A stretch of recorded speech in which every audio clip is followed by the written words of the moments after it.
my question is, does redoing of the games again help?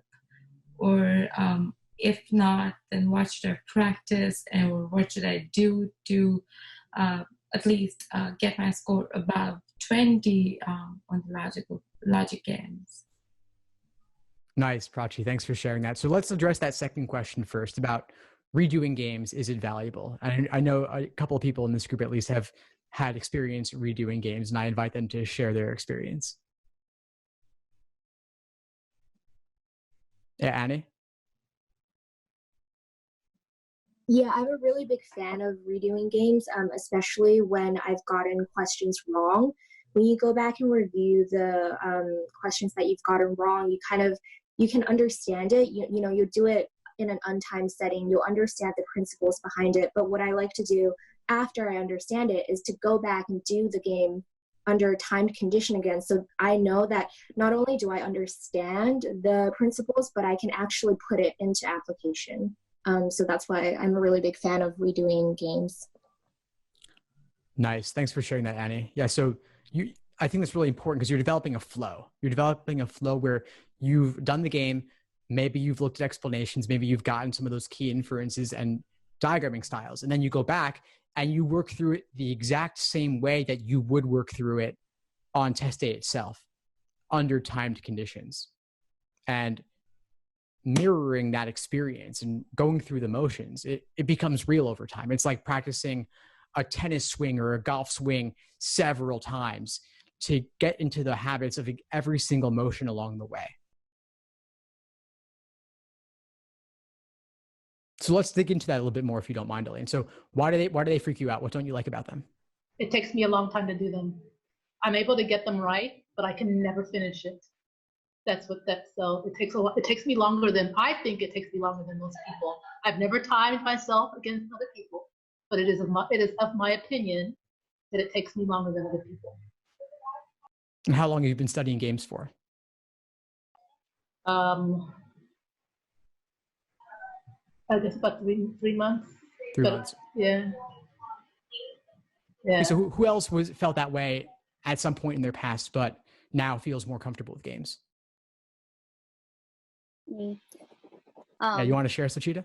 Yeah, sure. I mean, I always love logic games from the beginning, even though I was getting like, half of the, the games right, half of the full length questions. But for me, I treat it as an actual game. Like when you play a game on your phone, you don't treat it as like, like an LSAT or things you have to do. I think you start to enjoy it when you're like, you know what, do it for fun. Even though, it takes you longer or whatnot. But I grew to really love logic game. Yeah. Who else? I love that. It is actually a game. You can actually master it. It is like a puzzle. So who else has something they want to share about games? Either they have a struggle similar to Elaine's, or they've previously improved. Crystal, you have a thought you want to share? Unmute yourself. I was like, maybe he didn't see me. I thought I was. No, I recognize your background. I know it's you. Oh no! It's such a giveaway. But is it so Chiata? She pronounces it Sochita. Sochita. That's what I thought, and I was like, well, I'm reading it and it doesn't. Anyway, Sochita, I have a question for you. Okay, because I've been working on logic games the past couple of weeks, and I guess my challenge would be is, okay, so according to the information that I've seen in the class, and correct me if I'm wrong, you're supposed to diagram the least amount as you can, least amount possible, right? However, sometimes when I'm getting better at logic games, the more I do them, the better I'm getting. Nonetheless, the mistakes I'm making are the same freaking mistakes. I don't know how that is. It's like, for instance, let's say I've drawn some diagrams and I'm going to use those previous diagrams to try to solve other questions, or just move a couple of variables, switch a couple of variables instead of rewriting the diagram. Sometimes I get a little lost in it, and sometimes I don't know when I'm like, okay, Crystal, don't be lazy, rewrite the diagram, redraw the diagram, or okay, just try to use what I've already had. And sometimes I get in trouble when I reuse my diagrams, because I don't know if I'm getting lost or if I'm overlooking something, like in calculus, they call it a careless mistake. When I go back and look at the answer choices, I know that I missed something that was obviously there, but I just didn't see it some kind of way. And I've done that, I repeated that mistake 6 times this weekend. Okay. I think, well, it's important to have a main diagram, and then you redraw them as you go through the questions. And for me, I personally love doing more upfront than later. I love making all the deductions that I possibly can. And obviously all diagrams are not the same. We can make different diagrams, but make the deductions, do the limited options, and try to, get as much as you can up front. And once you solve some game, first question will just a giveaway from your main diagram. So pick it and quit and go. Even on your practice, sometimes, you gotta trust, pick and go. And if you do get it wrong, then review it, in depth and see why you keep getting the same mistake wrong. For people who are saying doing the least upfront, I'm not sure. I'm not, I just love doing all the work, and then later it'll pay off so much. Even sometimes the later questions, and redraw the diagram as you go. So Cheetah's advice is spot on. And personally, I'm in agreement where I like to do a lot of work up front, but you don't need to do all that work up front all the time. You'll see in my explanations, I tend to do more up front because it's my preference and because I also want to show you that it's possible. But ultimately, you'll find your own footing. You'll find your own personal style. But I wouldn't go with the first thing you said, Crystal, about doing as little diagramming as possible. I find that doing more when possible is better if you can do so efficiently and systematically. And that will come with time. When I encounter a conditional relationship in another section, I often find that I need to kind of diagram it in the same way that I've done with the logic games. Maybe that's because I've been conditioned basically to operate that way. But what and also because I'm a pretty visual person and I about myself, and if I can see the relationship on paper, I'm less likely to get confused, or I can focus at least on the mathematical relationship and not on the fluff around it, of the premise and the subsequent conclusion. And it seems to be much less common of an issue in reading comprehension. So curious as to whether this is something I should be looking for more in terms of conditional arrangements in reading comprehension. So that's my first question. Second question is how much would you recommend diagramming in these other sections, noting that takes time away from answering questions. And what I'm concerned about is if I fly through it in my head, I might not be as accurate, but if I'm spending too much time taking notes, especially on conditional arrangements, then I might be losing time that I need in other parts of the sections. Those are great questions. The other sections involve very little formal logic. And so I would recommend diagramming very little and in rare cases.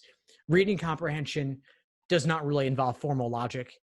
I can't really remember ever diagramming conditionals in reading comprehension. You might make some quick little notes on your scratch paper for reading comp, but those would act more as summaries or highlighting the main point. In logical reasoning, formal logic does come up every now and then, but it's a relatively small percentage. Maybe 5 or 10% of questions would involve some kind of potential diagramming. Okay. But in in one exam with 2 logical reasoning sections, I would typically diagram at least a couple of them.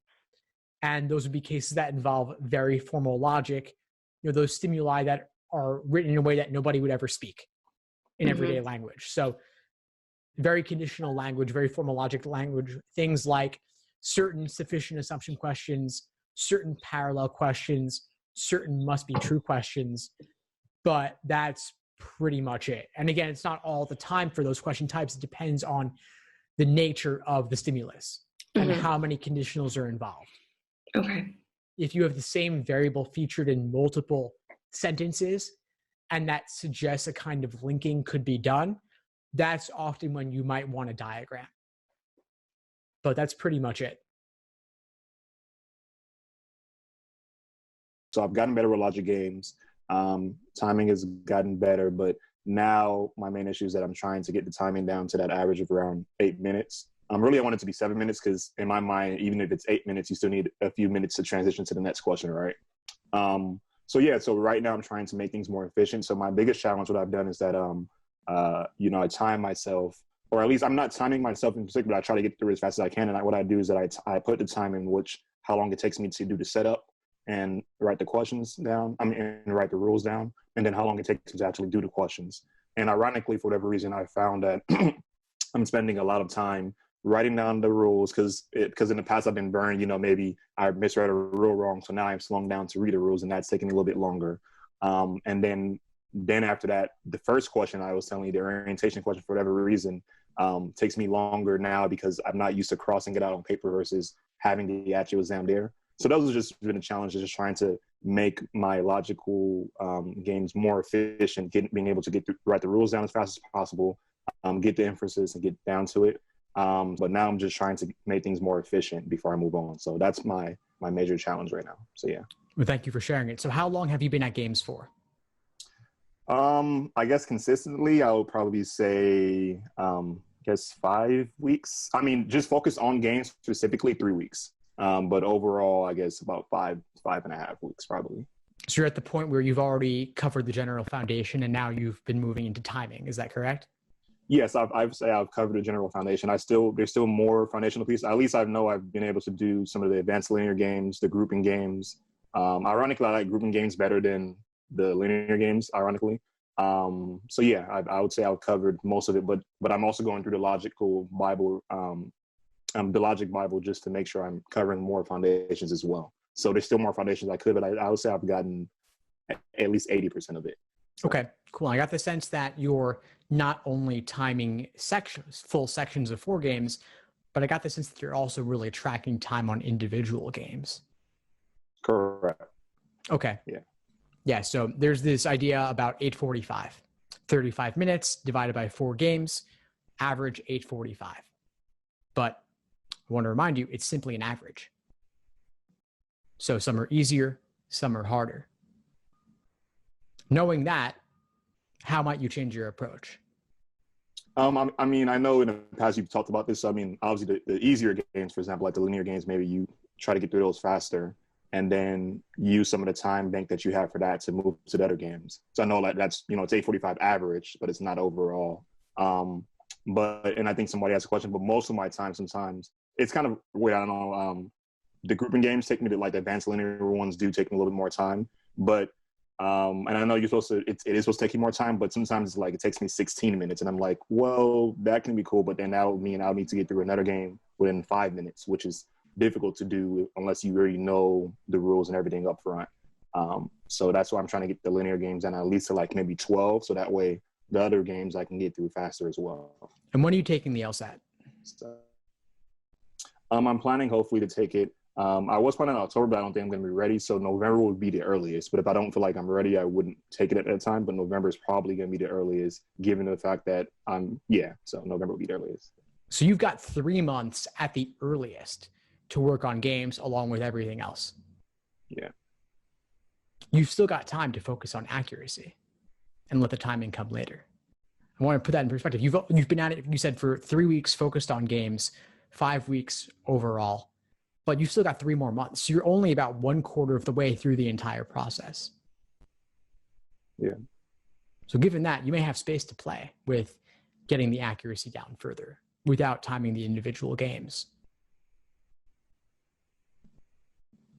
There's a certain freedom in that, is my point. It's a freedom where you can just simply get more efficient and the timing will come. Like I said earlier, focus on understanding, not the points. I also want to add to that, focus on understanding, not the timing. Accuracy first, then pacing, then endurance. We talked about maybe 16 minutes on a game, need to get that down. And the question becomes, how could you get that down? We can get tactical on it. We could talk about efficiency. We could talk about reusing previous work. We could talk about multiple main diagrams. But beyond all of that, I want to keep the focus on simply the idea that as you do more, it will naturally come. And there may not be anything to worry about or anything to specifically do other than to recognize you're 3 weeks in with focus, 5 weeks in overall, but that's a relatively small percentage of the overall journey. Solomon, you talked about November being the earliest at which you might take it. So you've got at the very minimum 3 months, really 3.5, because the November LSAT's November 14th. Then if you didn't do November or you did November plus January, that gives you another 2 months on top of that. Now, I'm not telling you anything you don't already know, Solomon, but my point here is that you still have a lot of space ahead of you, and there may not be anything for you to do in particular. So I'm kind of challenging the whole idea that there's even a problem here at all. Actually, I've been having issues with games, especially just kind of creating that level of consistency with my scores. Because right about now, I'm like all over the place. Usually my average is like 15 or 16 right. But then like if I'm having a really good day and I'm flowing with the games, I'll get like 19 right. But I can't find that consistency as of right now. And I think grouping, at least I thought grouping was the issue. But now that I've actually started with the study plans and I've been reviewing and watching the course videos and then just practicing on my own, I realized that I'm actually having more issues with relative ordering than I am with grouping. So there's that going on. And just kind of trying to figure out where to start. So I kind of started practicing with where we began sometime last week with practice test 45. And I took that, wasn't really pleased with my score because it was pretty much what I had gotten on a diagnostic exam that I had done earlier last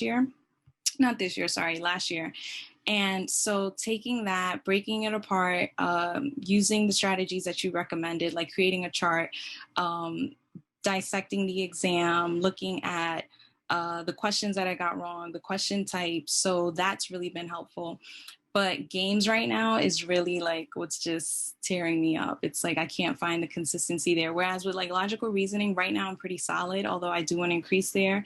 And reading comp, I think it's just a matter of me going by passage and kind of timing myself individually, even though at first I was against it because I wanted to just make sure I can do the whole 35 minutes and attack the entire section. But I disengaged. Like after that third passage, I'm like, I can't like continue in with being engaged in the material. But if I time myself individually per passage, I can get the passages done and I get more questions right that way. So it's like I have to force myself to be active, but I'm kind of just trying to figure out how to create consistency throughout the sections, but in particular with games. Thanks, Joy. No, thanks for sharing. There's a couple of things I want to call out. One is that in games, so there's the question of, as you said, consistency versus fluctuations. You also mentioned having more trouble with relative ordering than with grouping. Yeah, at first, I didn't think that was an issue, but as I've now been watching your videos and then just doing relative ordering problems, I'm realizing I didn't really have the foundation. Like I thought I did, but I really didn't. So now that I'm actually using your strategy, I'm seeing where I've fallen short, whether that's with misrepresenting rules, misunderstanding rules, misinterpreting my diagrams. My inferences have been off, in particular with those game types. And now I'm like, oh, grouping, I'm actually not as bad as I thought. So now it's like the issue is really more so with ordering and relative ordering in specific. Nice. Well, there's good news there because grouping is typically harder than relative ordering.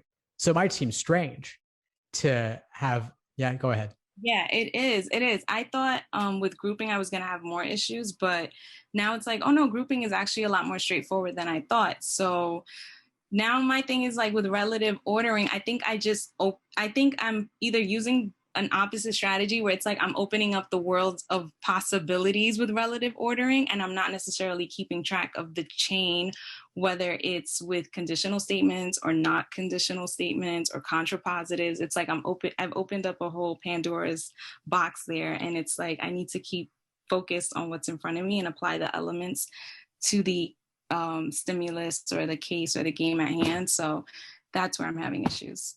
Okay. Well, it sounds like you've already kind of resolved or any challenge you have with the relative ordering foundational element here. Like it sounds like you know what to do.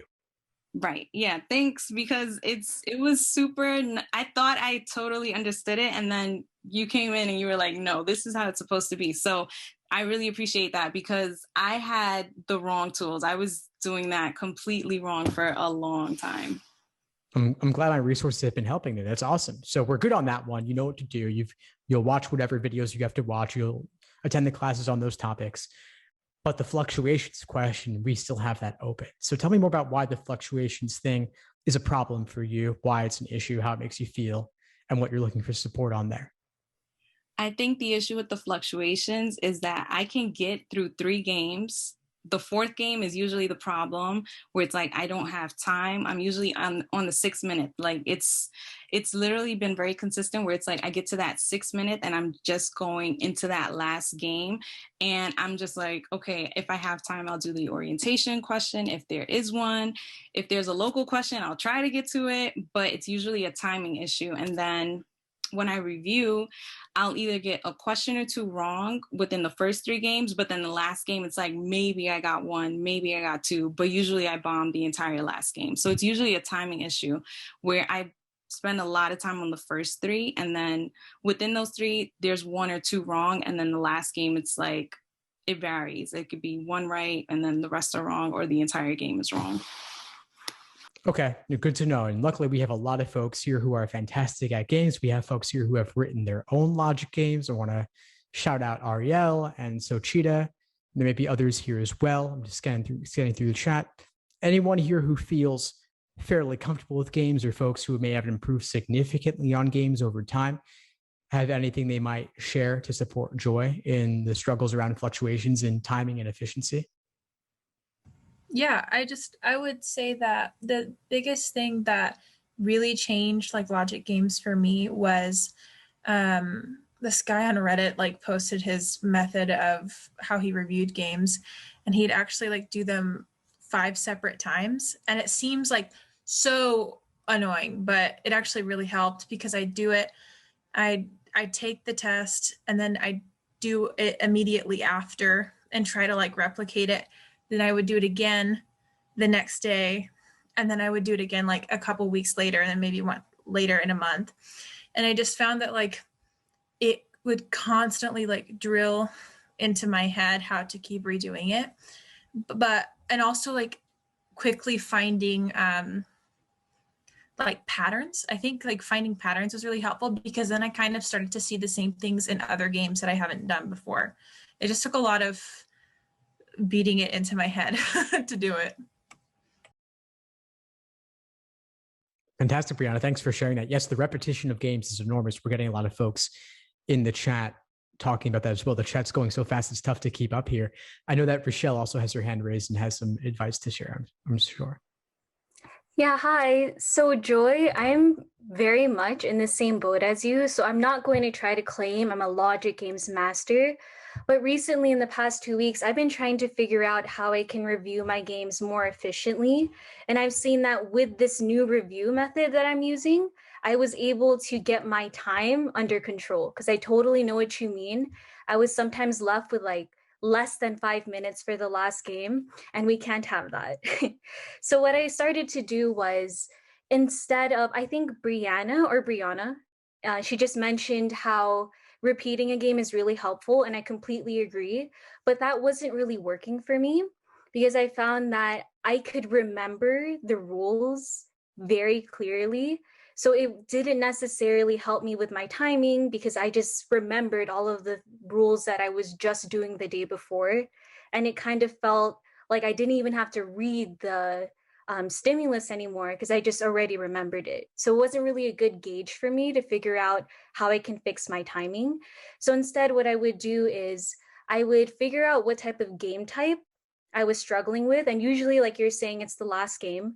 So for example, if it was like an ordering game and there was some sort of like numbering issue in the ordering game or something like that, and then I would repeat the same type of game instead of repeating that exact same game. And then I would revisit that game that I was having trouble with like a few days afterwards. So instead of just memorizing the game's rules, I was practicing the technique and building up that technique. So hopefully that made sense, but that was something that's been working for me. Joy, how's all of this sitting with you? All of these different strategies and ideas and review processes. It's definitely bringing now a lot of ideas, because that's pretty much what I'm planning on doing, actually. Thank you to everyone. I'm actually, because I just did 45 and I reviewed the videos. I made sure I took note of what I did incorrectly, and kind of have a chart for that, for the games that I'm doing incorrectly. But I actually am going to retake that same game a week later, and now I'm actually going to be working on the games that I know I'm having the most trouble with by category, and then I'll just go ahead and do individual time sections of games, and then go ahead and do a full practice exam to make sure that now the concepts are actually sitting with me, and I'm able to apply the skills that I'm learning more effectively and efficiently. So this is definitely very, very helpful. I'm appreciative. Thank you.